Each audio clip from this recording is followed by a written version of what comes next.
Hi everyone, I'm Lisa. And I'm Nick. And you're listening to It Takes Two, a podcast where two people take two movies with the same plot or premise and watch and discuss them. And in this episode, we're covering Lion King, A Simba's Pride, or is it just Simba's Pride? Lion King 2, Simba's Pride, I think. Yeah, usually. and the very angsty Romeo and Juliet from 96. Romeo plus Juliet. Romeo plus Juliet, there we go. Both stories based on the very famous play by William Shakespeare. Yes, absolutely. About two idiot teenagers who get a whole bunch of people killed in a couple of days. Yeah, essentially, yeah. Because that is, I mean, obviously the Lion King 2 takes some liberties with not killing off all of the characters. They still have some deaths, but not as many as they should have. Yes. But the thing they get very correct is that these are idiots and that they throw away everything for someone they've known for a day. Yeah. Lion King 2 is, for those who didn't watch Nat Geo's many episodes about lions when they were kids or teenagers or adults, I'm not going to party poop on anybody who watches documentaries now. When a lion takes over a pride, he mauls to death all the cubs. And Simba was too lighthearted to do this and let one of Scar's cubs escape. Several of them, it seems. Yeah. Basically, they retcon the end of The Lion King, where all of the lionesses gang up on Scar, and they basically say, I mean, they don't say it in so many words, but they basically imply, I guess, in The Lion King 2 that they exiled all of the lionesses who actually mated with Scar and all of their cubs. Yeah. Including Andy Dick. Including Andy Dick, yes. He should be exiled. He was exiled. I was trying to figure out, which roles each of the lines is supposed to be playing. Because it's interesting, because obviously the first Lion King movie is Hamlet, so the characters are more mirroring Hamlet characters. Yeah. And then they had to kind of adapt those into Romeo and Juliet characters. So the Andy Dick character, I was trying to figure out, is he supposed to be Tybalt, I guess? Or Mercutio, or is he Mercutio? But then he doesn't fight with, because then the mother would be Tybalt, right? It's very confusing because obviously Disney did a lot of, Disney-fying the story where Romeo plus Juliet is literal. It's literal, like they're speaking the lines. Yeah, because I'd never seen it before, and I was amazed how much it's just word for word Shakespeare, but in an absolute batshit setting. Oh my god, the setting. We'll get into that in a minute. For me, I had seen Romeo plus Juliet because it was a huge thing in a time I still remember. Yeah, so I would have been 5 years old when that came out. Yeah. So I don't think I would have been seeing it. Whereas The Lion King 2, Simba's Pride, I would have been 7, and I was obsessed with that film. Yes. I was absolutely... Myself and my cousin would pretend to be lions all the time because we loved that film so much. It was so popular that guys used to get Leonardo DiCaprio's haircut. Yeah. It's the undercut long hair, yeah. But it was also, I think it was more the fact that he was also super popular. That era of, handsome young actors that all the girls had posters of in their bedrooms. Yeah. I don't think there were... for me, being that I'd seen Romeo plus Juliet, and you've obviously seen Lion King 2. Yeah. It's amazing how much of that sort of the age difference that we have shows through. Yeah, because you would have been 12 when Romeo plus Juliet came out, right? Yeah. So you would have been a preteen. Yeah. Whereas I literally was a child. Yeah. I was old enough to go to the movies by myself. Wow. Yeah. Yeah, I wasn't yet. Yeah, no. I was a baby. Yeah. So no, it was enjoyable for me rewatching a movie I haven't seen in donkeys. Yeah, because I hadn't seen the Lion King sequel in 20 years as well, and I was amazed how much I still knew the songs in it. like they're God. like ingrained in my. Well, some of them are ingrained in my brain. There's a couple of good songs in there. So as Caesar would say, the most important part is the beginning of the movie. We'll go with the beginning of Romeo plus Juliet, which is in the most batshit universe. It's sort of post-apocalyptic, but not really. It's very confusing. It's like the sub-reality almost, because it's everything has got serious Christian iconography everywhere. Yes. And at the same time, they have decked out like crazy cars, but it feels very apocalyptic. And what I mean apocalyptic is like Mad Max. Yeah, they're like there's that sequence with because they'd all Romeo's gang all hangs out, the family members and obviously the crew within his friends group, and obviously for the I can't remember which one is which. Montague. Yeah, Montague is Romeo. Yeah, so all of his crew are hanging out at the beach, and you literally see just prostitutes trying to entice Johns, and they're just like, it's in the middle of the day, and they're just hanging out at the beach with like craziness happening going on in the background. So yeah, it's very post-apocalyptic, but like set in a modern era, which is bizarre. And then Lion King 2 starts off with Lisa singing next to me, like the last time we watched a movie that you'd seen from your childhood. It's funny because the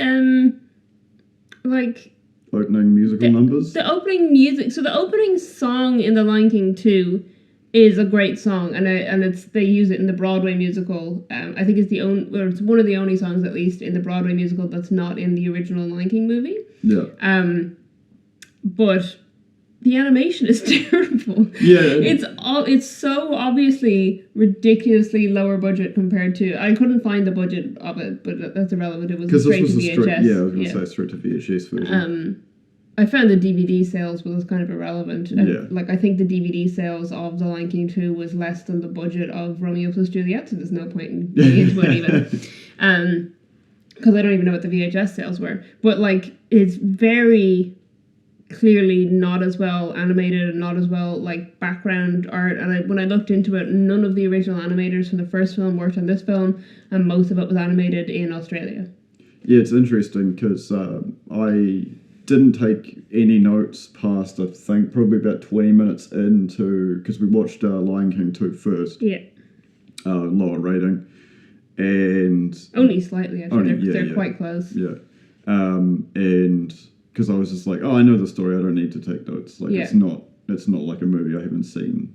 Well, it is. Yeah. But it's not a story I don't know. Yeah. So I knew instantly where characters fit in. And therefore, I was just like, well, I know where everything's going now. So, you know. But that was one of the notes I did take down. It was that the budget it feels cheaper. Yes. And there's a perfect example of this because, like you're saying, that the backgrounds are painted. Some of the foreground images like PNGs of grass that's obviously been cut out of a painting, right? To the point where you can see like individual pixels of like cutouts of grass, and I'm just like, that looks like I could do that in GIMP. But it's like, that's how bad it is. It's that opening scene is where it's really obvious, and they should have, even if they were going to leave the rest of it as it was, they should have put more money into just the opening scene. Yeah. Because the Circle of Life, I actually genuinely prefer the opening song "He Lives in You" to the second movie. I prefer that over the Circle of Life. Okay. But in the Circle of Life, the actual opening sequence, like, the animation is beautiful and it's like fantastic, and there's this massive crowd of animals and there's, you know, all this stuff happening, and they kind of try to recreate it in the beginning of Lion King 2, but it's like a handful of separated out animals who are badly animated, and it's like, what has happened here? The other thing that I noticed quite early on was the lineup work that was done on the characters is really bad. And it also varies from sequence to sequence. Yes. Where it looks to me like different animation teams did certain parts of the movie. Entirely possible. Because they were outsourcing it. The storyboarding they still did at their studio in California, but like all the actual animation was outsourced. It wasn't even done in the States. Yeah. You know? Though that is funny because there was a connection, because Baz Luhrmann obviously did Romeo plus Juliet, and he, I believe, is Australian. So both movies have connections to Australia. Good on you, Aussie. Even though your animation was worse than the... Yeah, but, you know, like we talked about Into the Wild, like, it really comes down to how much attention's paid. And, you know, like, there's been good examples and bad examples of, like, companies outsourcing certain pieces to different wings of their own organisation and it ending up looking at you, Fallout 76, for just making an absolute mess. But it's even like looking at other Disney straight-to-VHS sequels, like you haven't watched these, but I keep talking about them, the Aladdin sequels, because Return of Jafar is not a great movie, and it's not, the songs aren't fantastic, and the animation is not good. But then the third movie is beautiful, and like good storyline and good, you know, the animation is really nice, and like, and neither of them are up to scratch to the original, which got the theatrical release, obviously, but like, you know, there's a massive difference between 2 and 3 in that series. Yeah, because the first one's just Aladdin, second one's Return of Jafar, and the third one's King of Thieves. Genie Strikes Back. No. Oh no! So Genie Strikes Back would be the second one. Hang on, it would be the fourth. It would be Jafar Strikes Back is the second one, and then you know Return of the Genie. Return of the Genie, which makes sense because actually, in the second one, the Genie is voiced by Dan Castellaneta, and then Robin Williams comes back for the third one. So it was Return of the Genie. It's all circular. Yep. Okay. Powerhouse cast in Romeo plus Juliet. Fair.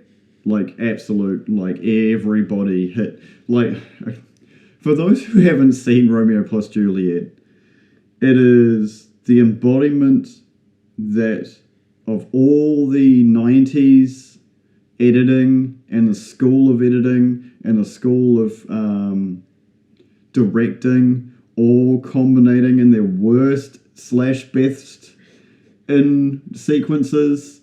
Like, certain pieces are incredibly sped up to help with the pacing, but then other sequences are so slow, it's so bizarre, and they hold shots on certain things far too long. The one that got me giggling every single time. So obviously based on Romeo and Juliet, based in the Renaissance, later? When is it set? I can't remember. 1700s? Yeah, so I was going to say 16 to 1800s, yeah. So obviously, you know, swords are a lot cheaper. So they use firearms, which I will cover in a second, as replacement for swords, which is hilarious because they're always like, throw down your sword! And he's holding like, and he's like... 14th century, actually, so 1300s. So, yeah. The trigger discipline in this movie had me cringing the entire time. And for those who don't know, trigger discipline is when you're holding a firearm and you're not about to shoot, you do not put your finger on the trigger, you rest it on the trigger guard. You will see this in action movies where the actors haven't been taught properly, versus when you see like anything Keanu Reeves has done, like when he was doing his John Wick training, like he was actually going through live fire drills. Yeah. And you'll see the difference between an actor and a person who's been trained by either law enforcement or military, because it is one of the biggest things they hammer home early on with firearm safety is you do not put your finger on the trigger until you're ready to fire. And this movie, they're just... Yeah, the lions just keep shooting. Yeah, the lions, you know, I know they have claws and not opposable thumbs, but holy crap. I just had to get it off my chest because it was driving me nuts for the 2 hours. There's also like John Leguizamo, our boy, is like doing like flamenco dancing with his guns. I love it. His character Tybalt in that is so amazing. It just everything. His whole like in the original play, Tybalt is very like he's like full of showmanship and stuff. Like he's really trying to put on a facade the whole time and do so. So I guess that was how they interpreted that, was let's just have him, you know, do these dramatic like jumps through the air and flamenco dancing as he's shooting at people, and you know. There is so much teen romantic angst mixed with like late 80s, early 90s action movie. it's just, it's so beautiful and so terrible beautiful. at the same time. The editing just like scared me. I would like, especially at the like opening of it. It's just all the editing is so quick and so bright and like zooming in and like, you know, it's just bizarre editing that I was sitting there going like, I don't even want to watch this movie. It's like hurting my brain just watching how it's edited. And when it has, it's like it's edited like the. It's just hit me. It's edited like the "You Wouldn't Steal a Car" ad, where it's like zooming in and shaking and then like cutting and yeah. Sorry, I got really animated about that, but that's what the editing feels like. What you just heard me doing there, where you all got uncomfortable with me talking very loudly, that's how this movie feels. Yeah. What were you gonna say? I don't know anymore. I just love it. I love it because it's just so uncomfortable. Yeah. It is one of those, like, what was the other, Liberty Stand Still? Yes. So that, like, if you've listened to that episode when we talked about how terrible the zoom-ins and... In that, it was the music. I think we also referenced the "You Wouldn't Steal a Car" ad in that episode. The difference between why I hated Liberty Stand Still and... Why you like this. Why I like Romeo plus Juliet is there is a massive difference between the tone of the movie. Liberty Stand Still is supposed to be this, like, super intense thriller. Right. Where this is, like, sub-reality. Yeah. To 11. Yeah. It's funny because when I was like researching it, apparently Baz Luhrmann said that, like, his process in making it was just going, like, if Shakespeare's alive today, what movie would he make? And I like that his idea for that is just like he would make word for word the play he wrote, but in this like sub-reality with weird editing. It's like I feel like Shakespeare would modernize the actual language as well, probably. Shakespeare was all, because back then what he was doing was modernizing the language. Yeah, there's a movie I'm going to look up because I cannot remember the name of it. But please continue what you were saying while I do that, because it's on the same. We'll come back to that point you just made. It's how Shakespeare would have made a movie. No. Yes. Okay. There is a movie that has Gerald Butler in it, and I know. I don't care. IMDb. Oh my god. I think every Irish person cringes when they hear Gerard Butler's name just because of his terrible Irish accent in P.S. I Love You. Fair enough. Because we all, he's like on the top 10 list. I think he's on everyone's top 10 list for worst Irish accents in movies. You've seen Brad Stoker's Dracula, right? Yes. And Keanu Reeves' accent in that is... He's not trying to be Irish. I know, but I'm just saying, like... I said worst Irish accents. Fair enough. What the hell is the movie called? I don't know. What's it about? So it is a recreation of another Shakespearean... no, it's not Shakespearean. Rome never collapsed and is still an empire. Oh my god, I hope you can find it. What? Yeah, it's the most bizarre movie I watched, and it was so fantastic. Was it Coriolanus? Coriolanus. Yeah, yes. that is Shakespeare. Yes. Yeah. Yeah, I saw that in cinema. It's got Ralph Fiennes in it. Yes. Yeah. But again... They use word for word. Yeah. Yeah. One of my favourite sequences is when Ralph Fiennes is in his tactical gear and they're like in a fight, which is... It's all based like in modern era, so they're using like firearms and have got tactical body armour on. And that sequence where he says to his squad, make a sword of me, and then charges in, I was like, yes, this is amazing. And like my flatmates at the time were like, what the fuck are you watching? And it's like, Coriolanus, bro. It's like blah, blah, blah, blah, blah. But yeah, no, that like alternate history, fantastic. Whatever the hell timeline, a post-apocalyptic Mad Max-esque shit that Romeo plus Juliet, because it reminds me of sort of that I don't even know what the genre is. It's because post-apocalyptic to me is Mad Max. Like that's the poster boy of like poster child of post-apocalyptic movies where like some of civilization still exists, but like resources are really low. Yeah, or like Book of Eli. Yeah, and then you get this weird blending between like alternate reality and sort of apocalyptic. Like, what's the dude? Neil Breen? Oh, God, not Neil Breen. Yeah, Neil Breen-esque movies where it's sort of weirdly sub-reality, post-apocalyptic. I'm the best hacker on the planet. That's why I can type on 4 laptops at the same time. Anything with Neil Breen in it is automatically like an alternate reality because there are realities in which he is competent at things. Well, he obviously made a lot of money selling houses in Las Vegas. So. Is that what he was doing? Yeah, he was a real estate agent. Because that's like Tommy Wiseau, who claims that he made the $6 million he needed to make the room. He made it selling belts in Korea. No, he's D.B. Cooper. He's 100% D.B. Cooper. Yeah. But allegedly, he made that money selling belts in Korea. $6 million. Talking of fashion, the first sequence where we see Leonardo DiCaprio's character, well, it's not actually his character, it's William Shakespeare. Granted, it's okay. He looks like modern Japanese dudes. That was the fashion, because the fashion in this movie, like the costumes, oh my god! Like, I don't normally get obsessive with like what people are wearing unless it's like it's supposed to be a realistic military movie, because then I'm like, no, that's wrong, and that's wrong, and that's right, and that's wrong. But in this, like, the fashion is fantastic. I just don't understand the costume party they go to, where like everyone is like like every single person at the costume party is dressed as if they're going to a different party to everyone else. Yeah, because you get Juliet's mother, who's dressed as Cleopatra. Yeah. Juliet's father, who's dressed like a drunken Roman senator. Leonardo DiCaprio, Romeo, is dressed as a medieval knight. Yeah.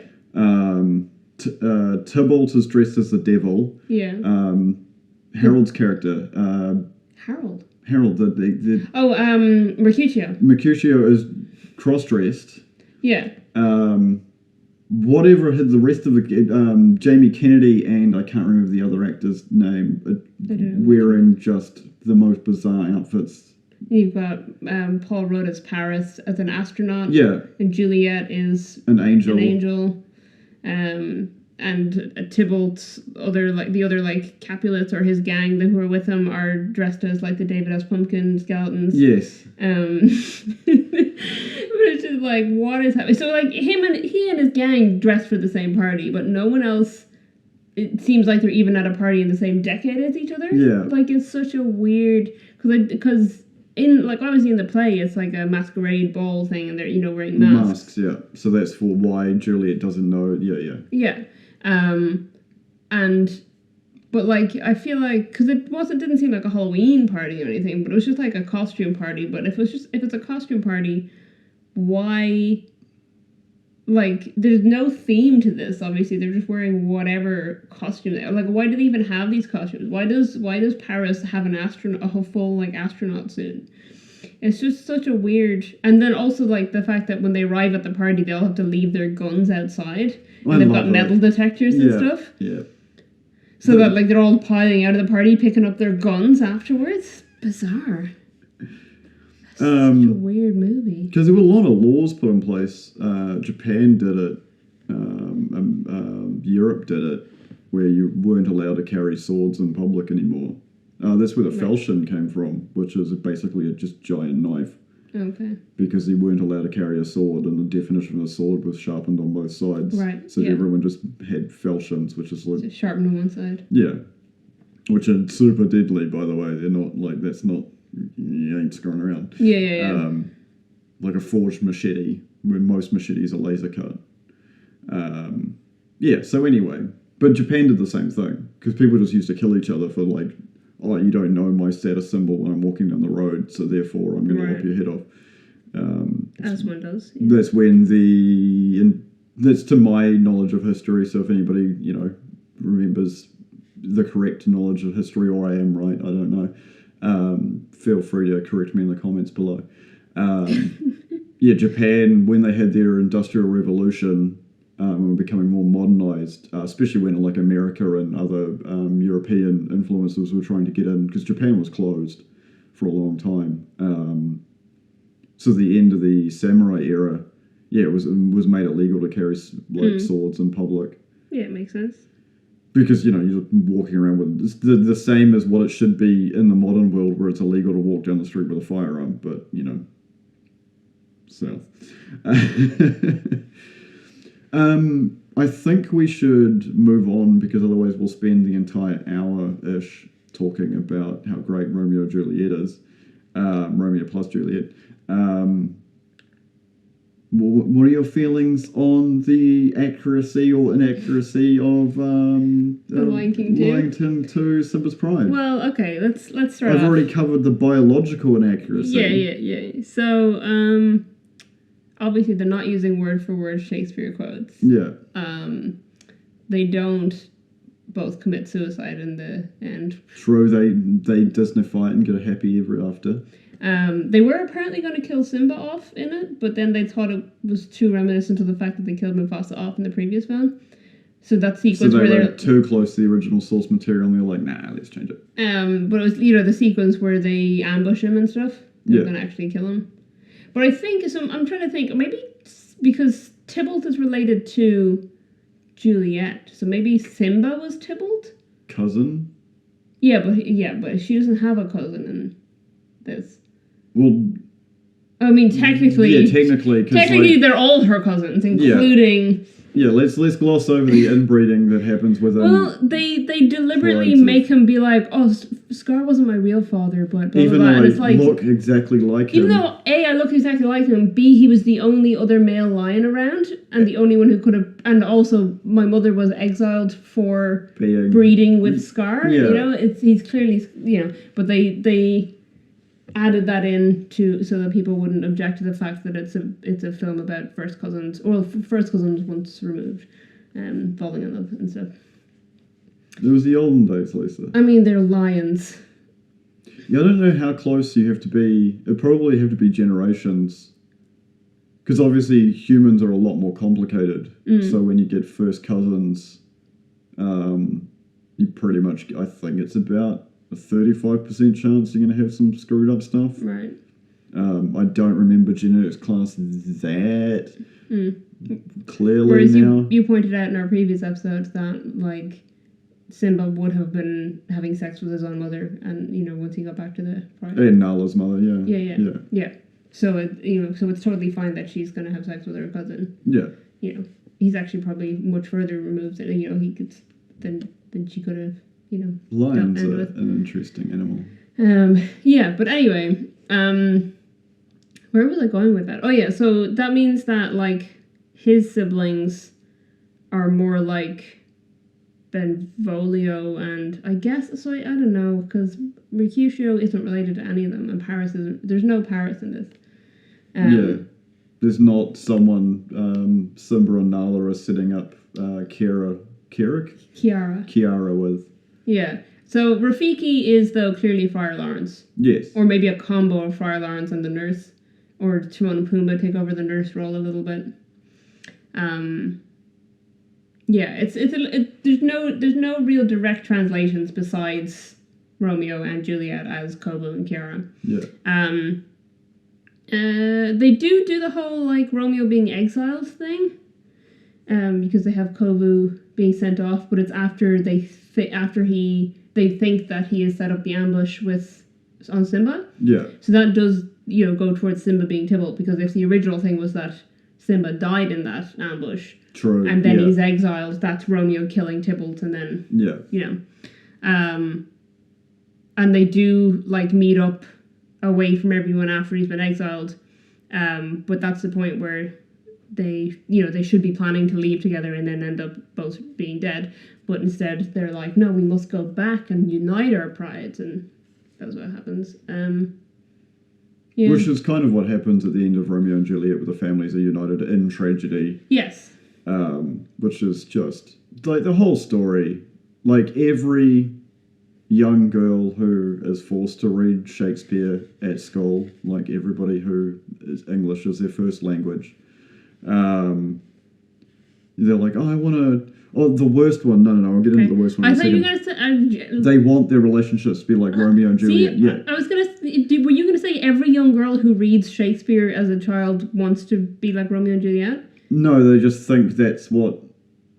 I'm gross generalization. Yeah, it's like, hello, excuse me, I studied Romeo and Juliet in school, and I was like, these guys are morons who've just met each other and then literally give up their lives because they're The modern idiots. translation to that is people want their relationships to be like Joker and Harley. Oh, I thought you were going to say Bella and Edward. That came later, though. Because Bella and Edward is maybe another one of those that Yeah. people are like, oh, I just want to love like Bella and Edward. It's like you want to love like a 300-year-old man pining after a teenager, and then like... Well, sugar daddies are a thing that's more modern now. We've got some and then, friends you on... have to die to be able to be with him. Yeah, And, everything is... When you've got that many hormones pulsing through your body, it's just... Everything's 11, all right? You're just broken. I broke you. No, I certainly was never aspiring to any of these relationships. That's because you're well-centered. One of the favourite things I like to do is recast movies for a modern era, but I won't do that with Romeo and Juliet. You do it with The Lion King too? No, what I would do it with is we'll take Romeo and Juliet and then pick another massive franchise. So who would you cast, Lisa, being the Muppet expert?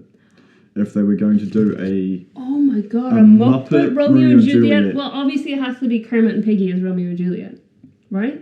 I don't know, does it? I mean, but the thing is, you can't have Kermit and Piggy committing suicide at the end of the movie. Can't you? That can't be how it goes. I mean, the other alternative is you have Gonzo and Camilla, but then that would be hilarious because Juliet would be a chicken who doesn't actually vocalize. Yeah. None of the Muppets are stupid enough to be Romeo and Juliet.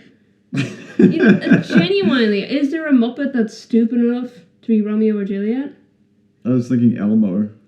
Oh no! Elmo doesn't work. Elmo works in kids' TV. Elmo doesn't actually work in the Muppet movie verse. Don't you know anything? No, I don't. No, Elmo is a TV performer. Okay. He does children's TV. I would love to see Elmo and having Gonzo as Tybalt have a gunfight. Gonzo as Tybalt is an interesting choice. So let me think. So hang on. So if you did Kermit and Piggy, who would be the nurse? If Piggy's Juliet, who's the nurse? Unless you have Gonzo and Camilla as Romeo and Juliet, and then or even just have like two humans. If we just keep Leo DiCaprio and Claire Danes as Romeo and Juliet. No, we're doing Piggy is the nurse. Kermit is Friar Lawrence. Gonzo is... No, do you know who would be Tybalt? Pepe the King Prawn. Okay. Would be Tybalt, 100%. It's just like he would have to be. Because he's the most John Leguizamo of the Muppets. I'm just picturing him just beating the shit out of Leo DiCaprio. Pepe the King Prawn would beat the shit out of Leo DiCaprio. Let's be real. He would do it. You wouldn't even have to pay him. He'd just do it. We've gone so off track. Yeah. Maybe let's not do this. Let's not cast Muppets in that. Well, who were your thoughts for Muppets in that? Why did you come up with this? I don't know. It was just I don't understand the vast depths of my own brain. Thank you. I'd be a lot mentally healthier person if I did. You just want to see a Muppet recasting of... I just wanted to put the pressure on you to pick Muppets to replace the characters. I don't know. There's so many different ways you could do it. But there's you could make any movie with Muppets. You could put the Muppets in like literally anything. You know? Okay. Oh god. Event Horizon with Muppets, go. Oh my god. No, we can't do this. We can't do this. We'll start a whole other show where we just recast. Every episode we'll recast Muppet cast. Yeah, we'll just do a Muppet cast series. I would love to do that actually. Let's just start a whole new podcast where we just cast Muppets in different roles. We barely have enough time to do this one. Okay. Anyway, back on track. Yeah, so I definitely in Lion King 2, there's definitely you can tell that it's based on Romeo and Juliet. Yeah. But also that they were not wanting to follow the story as accurately, because then it wouldn't be even PG. It would be very... There is one suicide in the film, though they cut the line that made it obvious that it's a suicide. So it's Zira, Kovu's mother. Yeah. So there's a bit where Kiara knocks her over and then they both fall and then she starts to fall down towards the river. Yeah. And Kiara asks her, to like grab my hand. Apparently, originally she said never and then threw herself off the cliff into the water. Yeah, that's probably a little too dark for the audience. They decided to cut that line and make it look like, ambiguous. Did she drop herself or was it an accident, But I kind of like the idea of her just being like essentially like, I'd rather die than take your hand, But yes, I do understand that. I guess it's a little bit brutal for a children's movie, especially a straight-to-VHS movie, because it's not like it was thrown in there for the, because like for theatrical release Disney movies, you're going to get the adults going to the cinema with the kids watching it, whereas the straight-to-VHS, I don't know if my parents ever watched Lion King 2, I watched it a lot. I had it on VHS, and I would watch it all the time. But I have no idea if my parents ever watched it, to be honest, because, they didn't need to. I could just stick it on at home and watch it. Easy peasy. Yeah, it's interesting how much, as kids, we got away with watching, like, DVD release movies. Because I remember... Yeah, there was obviously when VHSs became, because they were super expensive in New Zealand, holy crap. Right, yeah, everything's expensive over here. It's all import stuff. Yeah, because we're in Region 4, which is including Australia. So we got whatever Australia got as well. Yeah, see, in Ireland, we got whatever the UK got, and the UK got a lot of shit. Yeah, because it's a big market. Yeah. Yeah, it's interesting how much straight to VHS and just VHS copies of things you could get away with your parents not seeing. Fair enough. Like, I got babysit by the next door neighbour once and then ended up watching Terminator 2 and my mum was not happy because I was way too young. But it's also things that were, like, just on TV. If you were... Because I was a child who...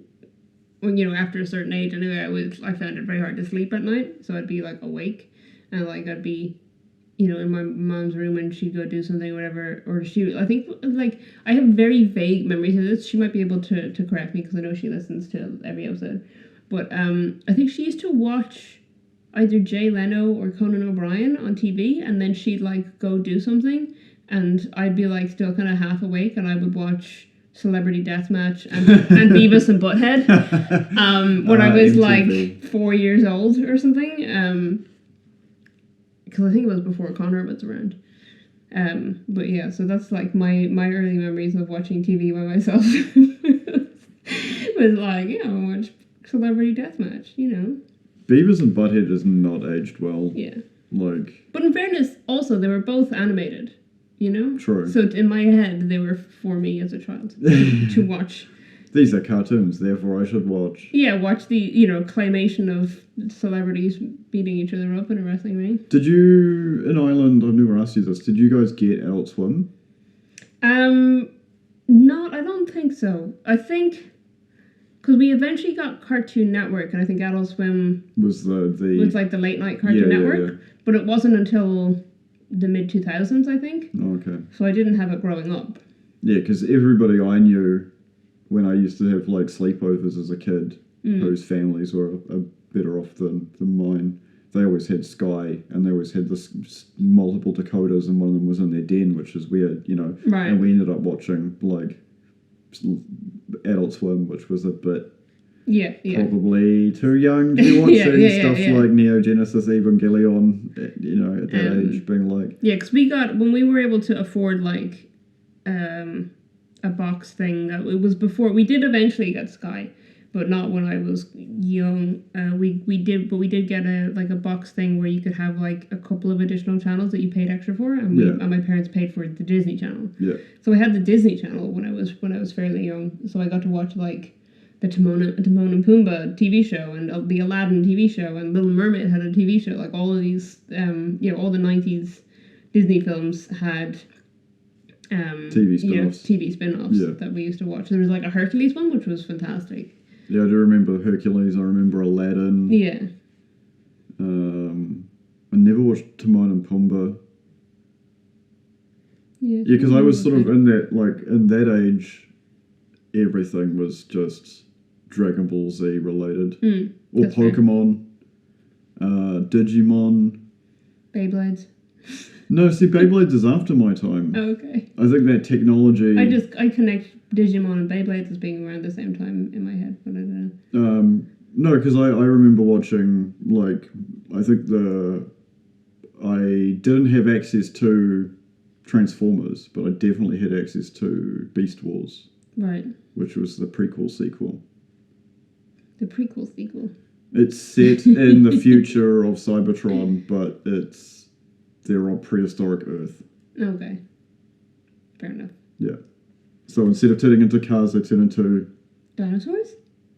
Beasts. Oh, right. Yeah. Yeah, okay. That makes sense. No, because the dinosaurs... You just said it was prehistoric Earth, Yeah. so I was like, oh my god, they're dinosaurs? No, the dinosaurs are in... They're in the original Transformers. Dinosaurs were Transformers all along. I'm learning new things. We've gone completely off Yeah, track. we've gone, ridiculously. But that's fine. I mean, there's not a whole lot to be said about these films, to be honest. Yeah. If you haven't seen Romeo plus Juliet, watch it. It's fantastic. You'll enjoy every bizarre 90s second of it. There's not 90s as in every 1 minute and 30 seconds. I'm talking the genre of 90s. Yeah, it's very... The editing is very loud. The editing is very loud. Both visually and audibly. Yeah. It's like I was looking at it and being like, this is so loud, I can't look at it. And then I was like, that doesn't make sense. But And we can add it to the genre of stupid shit happening at a petrol station, including Yes. Zoolander. Oh my god, they were having a gunfight and smoking at a fuel station, and then it's like, what, you're all going to die here. I don't think any of them did, but they set fire to the whole place. Yeah. So, yeah. That's why the Cat and Prince is pissed off, because the families just keep causing ruckuses. The gangs of the families keep causing ruckuses within the sub-reality post-apocalyptic city they live in. Yep. Yeah. It was great. Everything about it was great. Just a weird movie. Yes, but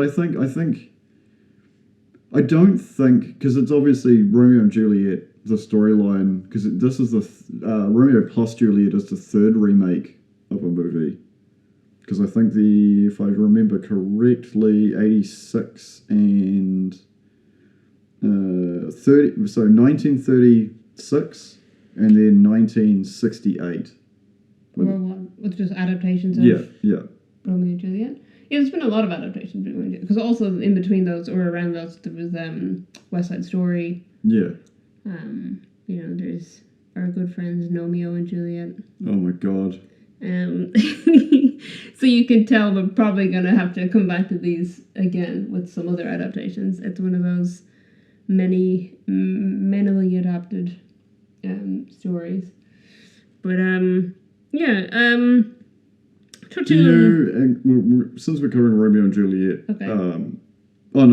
Since we're covering William Shakespeare, Yeah. do you believe he was a real person or a delicious cinnamon cookies? What is happening? A group used name to get people's plays published. Oh, I always thought he was just a real person. I haven't heard that conspiracy theory. Okay. You believe that Shakespeare is a name that many people used? Well, it's interesting because... But he had, we know, about his life and who he was married to and stuff. Yeah, but there's we don't know what he looked like. Because the painting of the famous painting, when you picture William Shakespeare in your head, that's not what he looked like. Okay. No one actually wore those giant neck ruffle things. Okay. That fashion didn't exist. What's the point of it? What's the point of wearing one of those collapsible streamer thingies that we had as kids at parties? Have you never seen those? No, you wore Shakespeare ruffles to No, parties? I'm just saying that I remember them as a kid at kids' parties. They were decorations. when you crushed them into like a circle, it made like the same roughly thing that people used to, that you see. What? Okay, I'm going completely. I'm alone in the world with this. I mean, maybe it's a Mandela effect. It might just be a Kiwi thing. I don't know. No, it's a Mandela effect. I'm from the alternate universe, like Peter and Fringe. Oh right, I thought you meant in like Into the Spider-Verse. No, because there's multiverse. Yes. There's only... So is Fringe. No, because there's only 2 universes that they managed to connect. I don't know. Okay. Possibly. Anyway, do you want to go into just like IMDb trivia and stuff? Yeah. Because can we talk about the first... Yes, go to the first piece of IMDb trivia for Romeo plus Juliet. Yeah, because you literally opened it and you were like, what the... Yeah, so the first piece of trivia on Romeo plus Juliet on IMDb is key hairstylist Aldo Signoretti was kidnapped by gang members and held for $300 ransom, which Baz Luhrmann paid. What? Also, $300. $300 is not much. Where was it filmed? I don't know. I think it might have been at least partially filmed in Australia. Because it feels very modern, like California. Yeah. It reminds me of Baywatch in that era of just having to film really early in the morning, and that's why the shadows are really long. Okay, so it looks like most of it was shot in Mexico City and Boca del Rio, and some of it was shot in Miami. Interesting. Yep. But I know to get funding for it, Leo DiCaprio flew to Australia to do auditions with Baz Luhrmann and stuff. So, I don't know. It sounds like a weird... Yeah, so all the pre-production was done in Australia. Okay. And Canada, and then post-production was in Australia. So some of the film was shot in Miami, and most of it was shot in Mexico City and Boca del Rio. Interesting. But it's funny because I was just looking, the Lion King 2 Simba's Pride. Remember I said most of the animation was done in Australia? Yeah. Well, some of the additional animation then was done in Disney's Canadian animation studio and in Toon City in Manila in the Philippines. So both films had production done in both Australia and Canada. Interesting. Yeah. Everything's linked, folks. Yes, everything is connected. All things are one. Yeah, the CEO of Disney at the time was the one who was like, please don't make Kovu Scar's son because that don't look good for us. And no inbreeding, please. The only other note I took down that I haven't touched on yet for Lion King 2 was that Kiara's name was originally going to be Aisha, but they changed it because they realized it was the name of the Yellow Ranger in Mighty Morphin Power Rangers. And they were like, no, we can't have her named after a Power Ranger. Talking of Disney, recasting Romeo plus Juliet as Disney characters. So would you have Mickey Mouse as Romeo? No, you have Kovu as Romeo and Kiara. We've already done. That's what this whole episode has been about. Simba is Tybalt and also Juliet's dad somehow. It makes sense. He's probably her cousin dad. Yeah. I just want to see Mickey Mouse gun down Goofy as Tybalt. But... Why do you want Goofy as Tybalt? Speaking of which, actually, because I recognized the voice instantly this time. I obviously haven't seen Lion King 2 in a long time, but as soon as adult Kovu started talking, I was like, that's Max Goof. That's Goofy's son. And then I looked it up and it was. He plays Max Goof in a Goofy movie. So what was the budget and profits of Romeo plus Juliet, since we've already talked about the fact that we can't find anything on so the budget Simba 2 Lion's Pride? Budget for Romeo plus Juliet was $14.5 million. Yeah. And the box office was $147.5 million. It's not too bad for 10 times the budget. What I found for Lion King 2, couldn't find anything on budget. Box office, they did, well, there's no box office. But DVD sales, they made $14 million, and Blu-ray sales, $2.5 million. And people bought this on Blu-ray? yeah, DVD and Blu-ray. Considering it originally came out in VHS, and I have no idea what the figures are for that. You know, these are people rebuying it after DVD and Blu-ray came out. Yeah. So I feel like that's a pretty decent DVD sale for a straight-to-VHS Lion King sequel. Yeah. You know? I actually used to work with a guy whose daughter's name was Kiara, and I did ask him one day, was she named after the Lion King 2? Assuming that the answer would be no, and the answer was yes. She was actually named after the Lion in the Lion King 2. I think more because he liked the name rather than like having an attachment to the film. Fair enough. But that was where he had heard the name first. I don't think she was his youngest, so maybe the older child was into the movie. I'm not sure. Right. But yeah.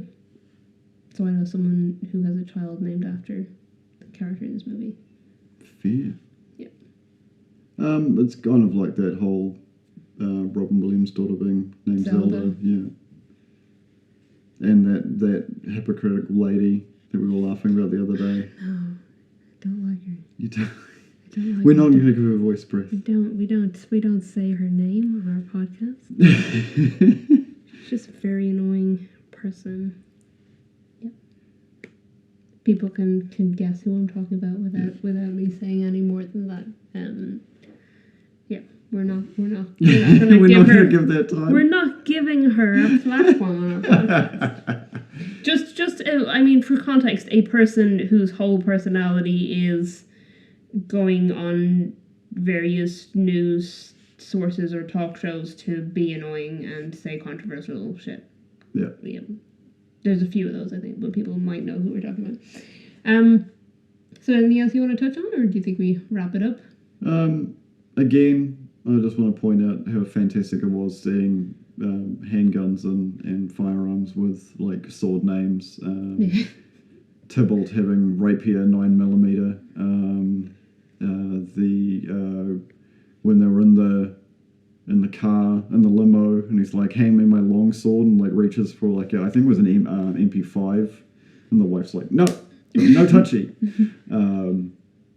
Him throwing his dagger down. Yeah, it's a sword, or it's a gun that says dagger on it. Yeah, but yeah, I think what made for me anyway the fascination was just the Christian iconography on everything. There's a lot of Christian iconography. Like Juliet's room is full of like shrines to Mary and candles and things. And they've all got tattoos of different like the priest's giant crucifix, but it's almost like if you went to a New Zealand tattoo artist and you wanted like a Celtic inspired Catholic crucifix on your back, right? Because it had, but there's no because the difference between like a by the book Christian crucifix is it's a crucifix, just the lowercase t, right? It's a cross from where, versus when I think of a Catholic crucifix, I think the literal Jesus on the cross. Yeah. So his tattoo didn't have. Their god is a corpse nailed to a tree. Yeah. Yeah. As we covered in our previous episode. Yeah, and how the Vikings thought of Christians. They're like, they can't help us. Their god is dead. Yeah. Our gods are alive. The Christian iconography, the crazy modified like customized handguns. It just brought like when I've been talking about this entire time, the sub-reality up to 11. Yeah, the fact that literally everyone had guns as well, except Juliet, I guess. But then she uses one at the end. Yeah. Can we talk on the ramifications of Romeo plus Juliet when we talk about Hot Fuzz? Because instead of doing Romeo and Juliet in the stage production in Hot Fuzz, they do Romeo plus Juliet. Oh, yeah. Yeah. Talking of soundtracks, though, the soundtrack for Romeo plus Juliet was insane at the time. Right. because listening to it now, Yeah. I remember all the songs. Yeah. Because I'm pretty sure, like, that was a big thing when it became people had more technology at home. Yeah. Soundtracks for movies were a big important part. Yeah, in the 90s, soundtracks were like massive. Yeah, because you just went and bought the DVD or I didn't DVD realize plus the CD. Until we were watching this that this is the movie that exit music for a film was written for. Yeah. Love me, no, say that. I know, but I'm just saying, like, that is the Romeo plus Juliet soundtrack. Yeah, because I was like, as a teenager, I was a pretty big Radiohead fan, but I just didn't know that was the movie they wrote that song for. Because there's a couple of Radiohead songs in the soundtrack for this then as well. There's, it just embodies like all of that '90s. You know, so. With the choir boy, exactly. The choir kids singing Prince. Yeah, it's definitely an interesting soundtrack. Yeah. Whereas The Lion King 2, Simba's Pride, well, I think it has some good songs. The number one reason they didn't release it theatrically was because they thought the soundtrack didn't hold up to the original Lion King movie. It's hard to bottle lightning twice. Yeah. And I think Pixar have done very well. Obviously, other than the weird conspiracy timeline that is in my head. Mm-hmm. Because in Cars, there's a car, and it's got a mattress on the roof. Who's the mattress for, Lisa? There are no people. Listen, the Cars. There are no people. We can't get into the Cars universe. Sarge is a veteran in a world war. We'll save it. Listen, we'll eventually do a Cars episode. With what? I know what we're doing it with. Okay. It's on the list. We're gonna eventually. Now people have been spoiled. We're gonna do a Cars episode, and then we can talk about your weird Cars universe obsession. At that point. He's a veteran of what war? I don't know. I don't want to know. I don't need to know these things. Okay. These are the things that haunt my dreams, folks. I mean, they get inside the truck and the truck is alive. Okay. We can't dwell on the Cars universe. It'll drive us all insane. Ha. I see what you did there. Thank you for joining us, folks. I highly recommend Romeo plus Juliet if you haven't seen it. Do you recommend Lion King 2, Simba's Pride? No.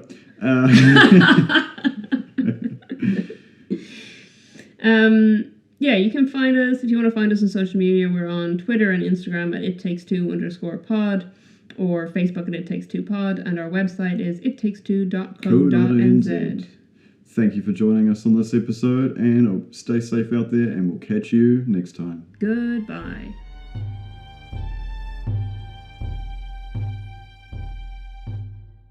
Hi, my name's Evan. And I'm Ian.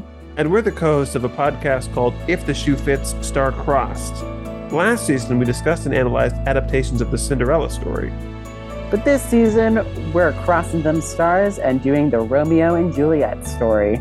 We're covering all of your favorite adaptations, including West Side Story, Romeo and Juliet, Titanic, Lion King 2, Shakespeare in Love, Romeo plus Juliet, a Leonardo DiCaprio double feature. It's a little insightful. And a whole lot chaotic. Join us, won't you? If you don't, you'll make Shakespeare real mad. And you wouldn't like Shakespeare when he's angry. I talked to Shakespeare, and he was like, I'm this close to giving up my dream of becoming a writer. And you wouldn't want that. You wouldn't want that. He's got a lot of promise. Find us in your podcatcher at If the Shoe Fits, Star Crossed.